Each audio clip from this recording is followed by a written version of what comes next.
তুমি ছাড়া তো আমার আর কেউ নাই। আল্লাহ গো, তুমি যদি মাফ না করো কে আমাকে মাফ করবে? তুমি যদি মাফ না করো কে আমাকে মাফ করবে?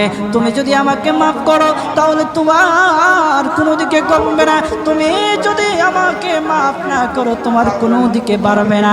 আল্লাহ গো, তুমি আমাকে মাফ করে দাও। সারাটা জীবন অন্যায় কাজ করেছি, সারাটা জীবন নাফরমানি করেছি, আমার কাছে কালেমা দাওয়াত কম আসে নাই, আমার কাছে কালেমার দাওয়াত কম আসে নাই, আমাকে লোকেরা কম বোঝায় নাই।